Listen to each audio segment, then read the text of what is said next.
Les vœux numéros 123 et 123 bis relatifs au budget des centres d'hébergement et de réinsertion sociale. Et la parole est à Madame Simonet pour 2 minutes, s'il vous plaît. Oui, Madame Fatima Koné en avait parlé d'ailleurs dans son intervention. Il s'agit donc d'un vœu en faveur d'un moratoire sur la baisse du budget des centres d'hébergement et de réinsertion sociale, CHRS.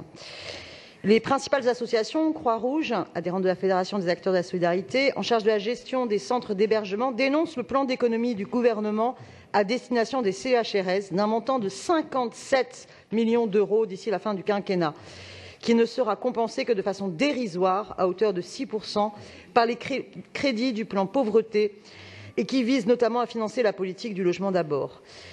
Ces mêmes associations avaient mené une enquête pour mesurer les premières conséquences de ce plan d'économie et cela se traduit par la baisse du nombre d'intervenants sociaux dans les centres d'hébergement pour 22% des structures et une sélection accrue du public accueilli pour 19% des structures. Le rôle des travailleurs sociaux est d'accompagner les personnes dans un suivi le plus personnalisé, faisable et de travailler au développement de leur pouvoir d'agir. Il n'est pas possible, dans ces conditions, d'assurer une mise à l'abri et un accompagnement social à la fois respectueux des droits fondamentaux et à même de favoriser la réinsertion des personnes. La logique du logement d'abord doit s'appliquer aux personnes hébergées. La Fédération des acteurs de la solidarité réclame un développement du logement très social, PLAI et PLAI adapté, pour favoriser l'accès au logement des personnes en centre d'hébergement et permettre la mise en œuvre d'une véritable politique du logement d'abord, c'est-à-dire respectueuse du droit au logement, évitant aux personnes sans abri de subir le parcours en escalier qui impose un long séjour dans des structures d'hébergement.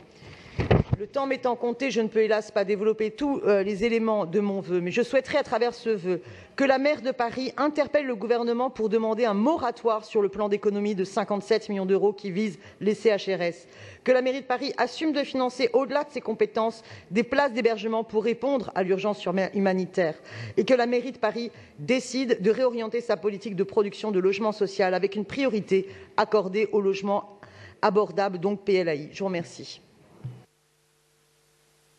Alors, pour vous répondre, je donne la parole à Monsieur Yann Brossard, s'il vous plaît. Merci Madame la maire, merci à Daniel Simonet pour son vœu. La mise à l'abri des personnes sans domicile est une préoccupation constante pour la ville, bien qu'il s'agisse d'une compétence de l'État face à l'ampleur de la situation où nous nous engageons beaucoup comme municipalité.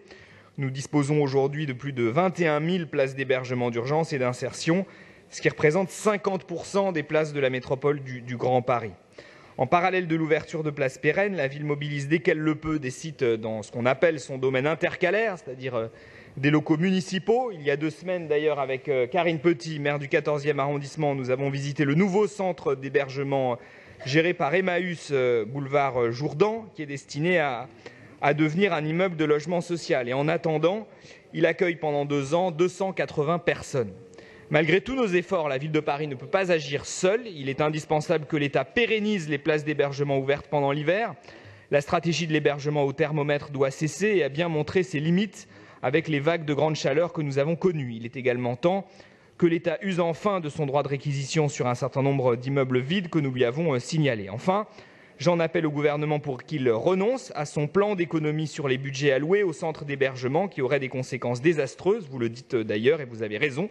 C'est inadmissible, la solidarité ne doit pas souffrir de ces mesures d'économie. Il est grand temps que l'État prenne ses responsabilités sur ce sujet. En tout cas, nous les prenons et nous allons continuer à les prendre. C'est ce que nous disons dans le vœu de l'exécutif.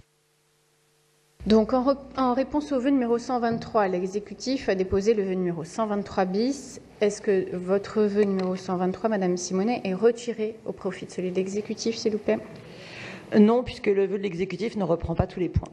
Bien. Donc, le vœu numéro 123 est avec un avis défavorable de l'exécutif.